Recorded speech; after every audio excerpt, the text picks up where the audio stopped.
Aujourd'hui, c'est la fête de l'abolition de l'esclavage et c'est la fête réunionnaise de la liberté.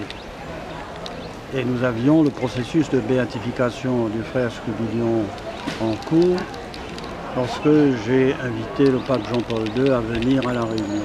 Et puis, il est venu béatifier le frère Scubillon, le présenter comme un grand témoin de la foi qui a travaillé à l'émancipation des esclaves et qui a travaillé à faire grandir intérieurement et socialement ces esclaves, notamment quand il était à Saint-Leu.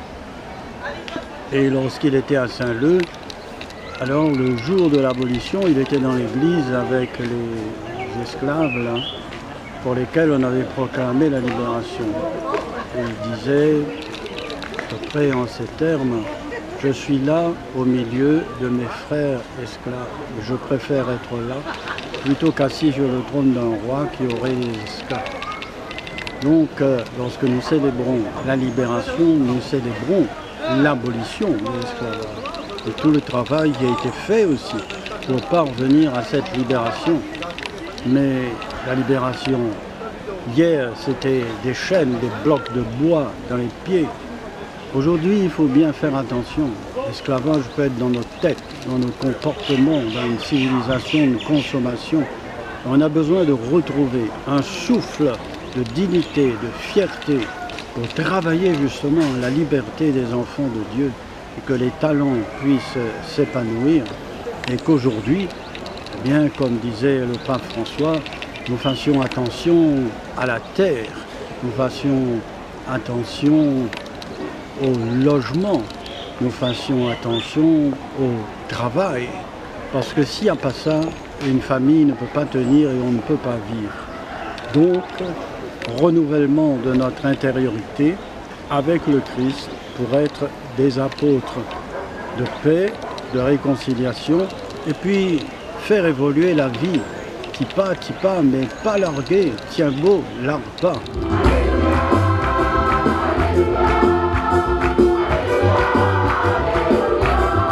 Votre prénom? Tellement Marie et Yann. Marie et Yann. Regardez tout ce monde-là. Alors, vous étiez venu ici plusieurs fois? Oui, plusieurs fois. Des fois dans de drôles de tenues, avec des perfusions, pour prier Scubillon. Aujourd'hui, nous souhaitons témoigner notre foi pour la grâce accordée à notre tante, qu'on appelle Nénène.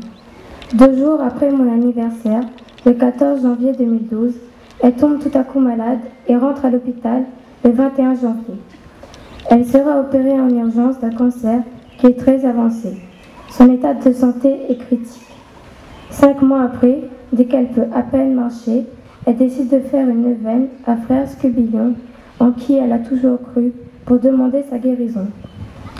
Pendant 9 samedis, ma mamie Mado, ma tati Sophie, ma maman Karine, mon cousin Gauthier, ma sœur Jade et moi, Émilie, sommes venus prier pour sauver notre Nénène. Nous écrivions dans le cahier avec l'espoir de la voir guérir. Aujourd'hui, elle est là, debout, elle va mieux. Ses résultats sont très bons grâce au miracle de frère Scubillon. Aujourd'hui, elle a les larmes aux yeux, mais ce sont des larmes de joie et de bonheur.